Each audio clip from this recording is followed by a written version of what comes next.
From Boston University and BU Alumni Relations, welcome to Proud to BU Around the World. I'm your host, Jeff Murphy, and this season we're taking the podcast on the road to meet some of our most interesting and accomplished alumni navigating life and careers in cities across the globe. My guest today is Ajay Mehta, Manager of Technology Strategy and Continuous Improvement at Southwest Airlines. Ajay earned his MBA from the Questrom School of Business in 2011, and he's worked extensively as a strategy consultant with global teams and has a proven track record as an innovator and creative problem solver. Ajay joined us on the podcast from Dallas, one of the top 20 BU alumni cities with almost 2,000 Terriers living in the area.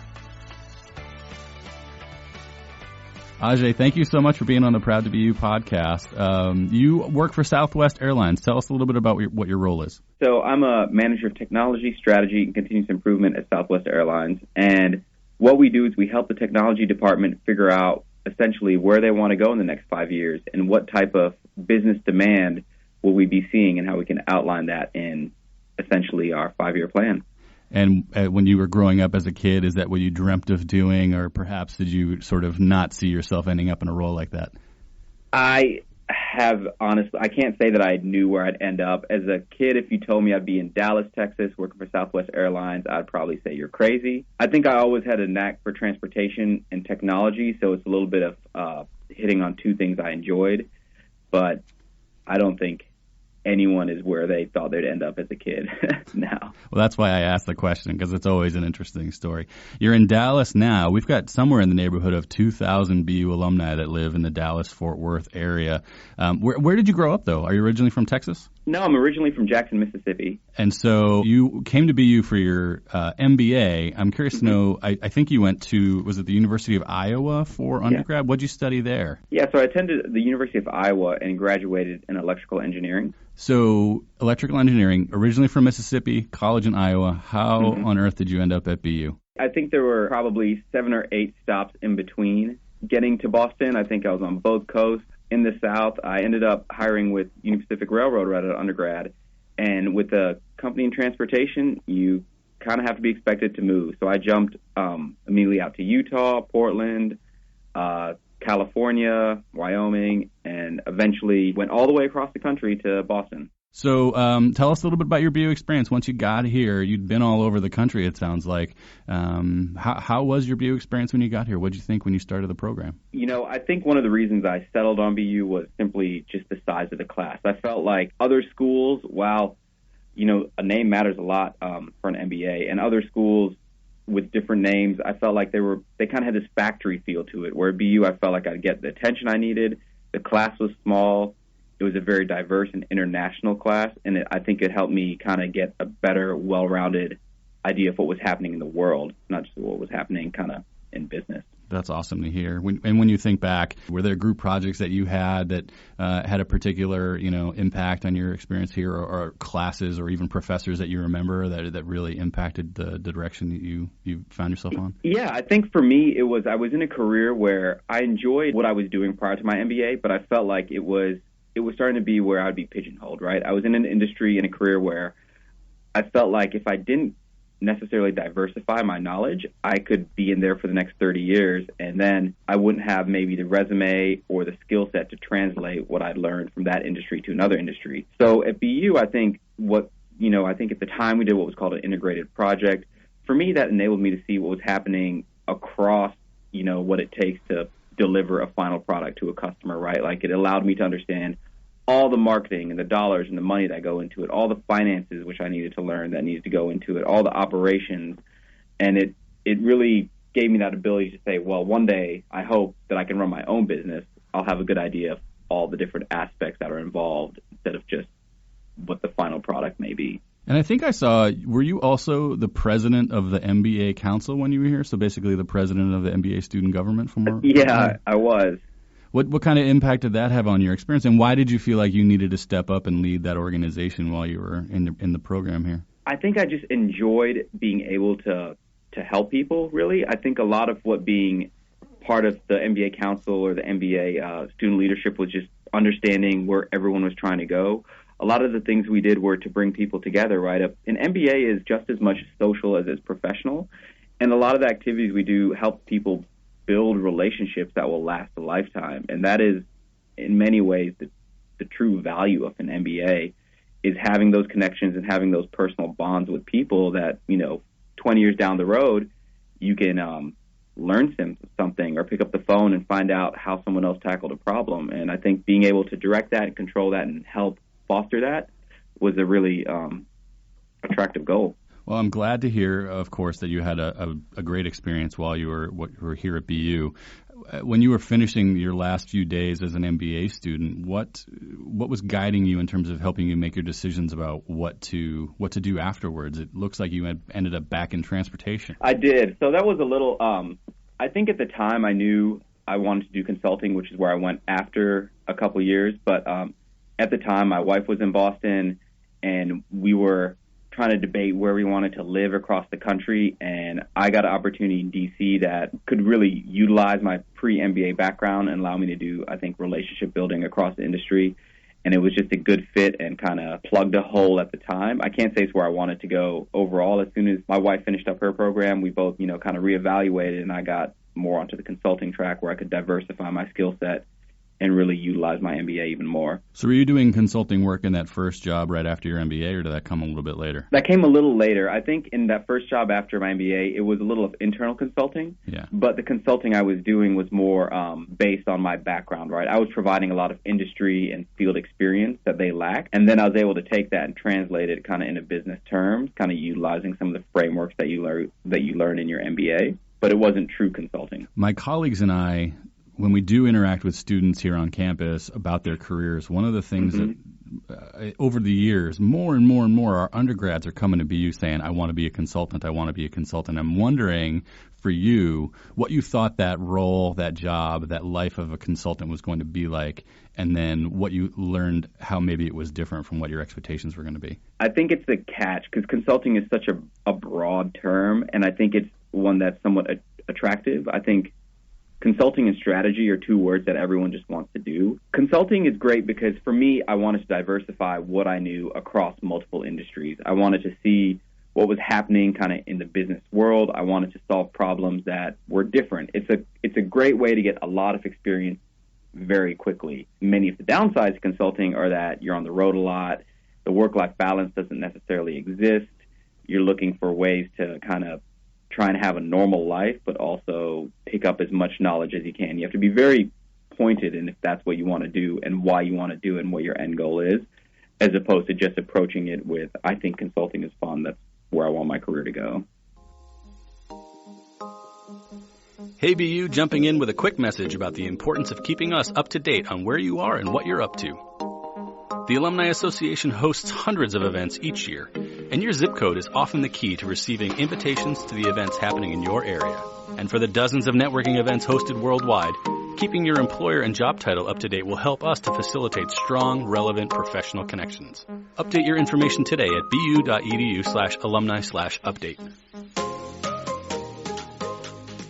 So you're working as a consultant, you're traveling all the time. I think I saw also on your LinkedIn history, you might have lived and worked in South Africa for a while. Do I have that right? I did, yeah. I did a project out there for about almost a year, which was great.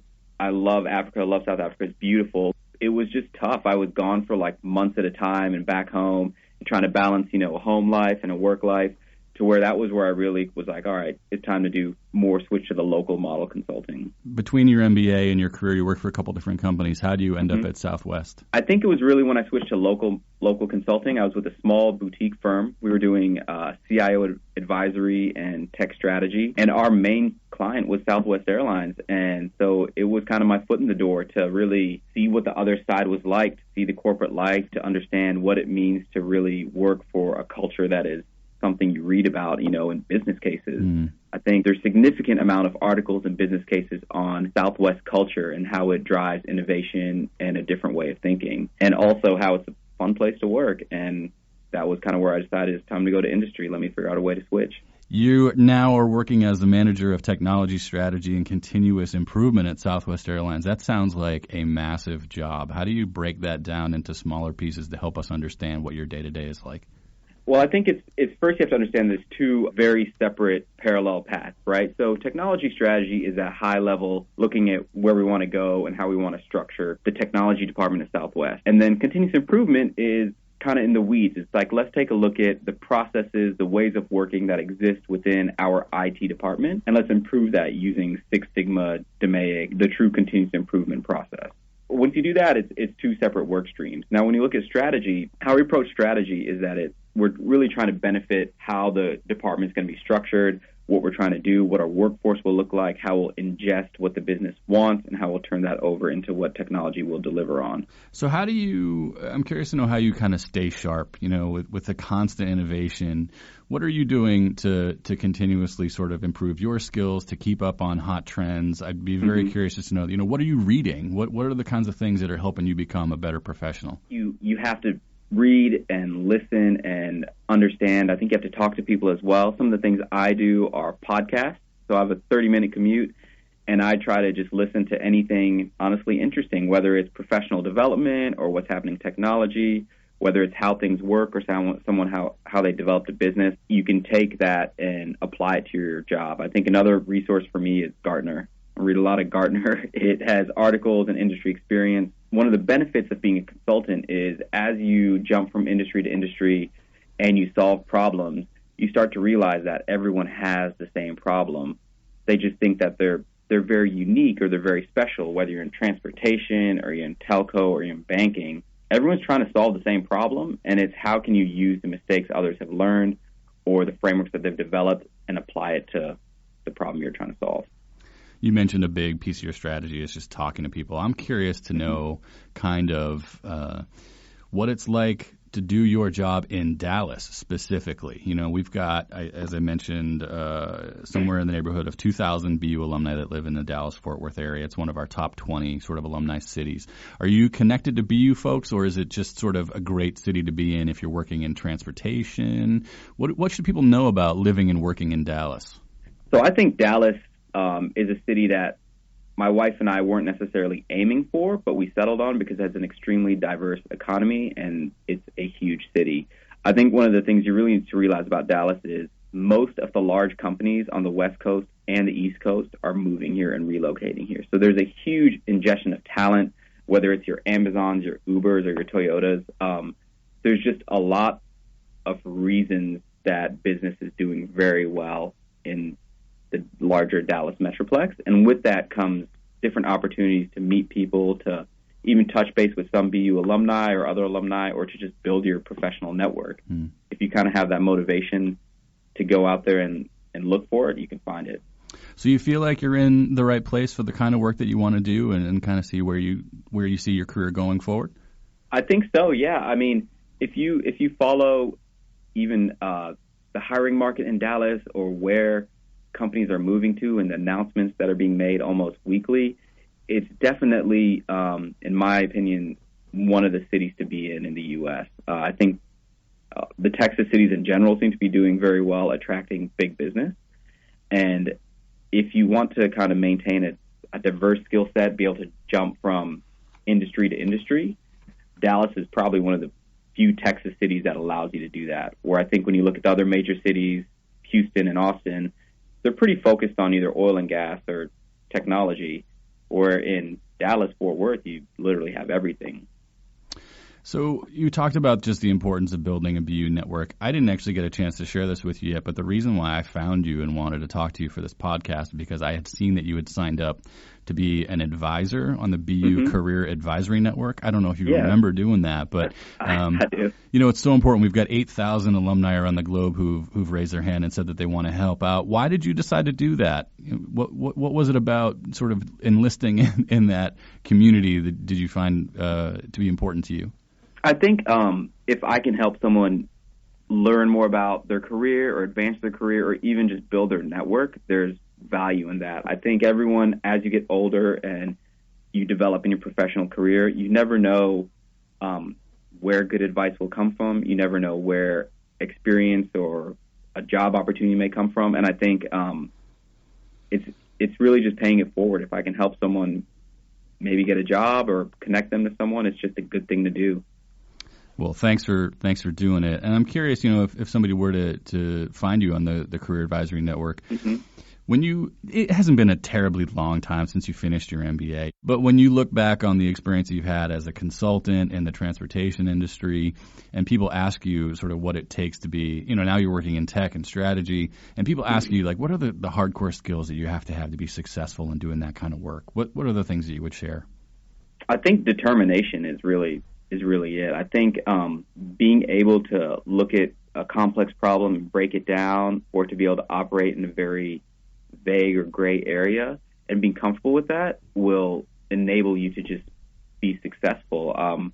I think being able to put your stake in the ground and march towards something and succeed, and then adjust and adapt course is really how you should approach any problem. And I think that's where a lot of people struggle, is just getting that first foot down.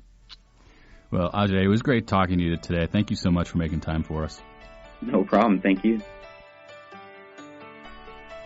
Thanks again to Ajay for joining me on the podcast. He had a lot to say about the important role of listening to and learning from others. And as you heard, he's one of our 8,000 alumni career advisors. So if you'd like to connect with him and hear more about his work in strategy and consulting, you can find him on the Career Advisory Network at bu.edu/alumni/can.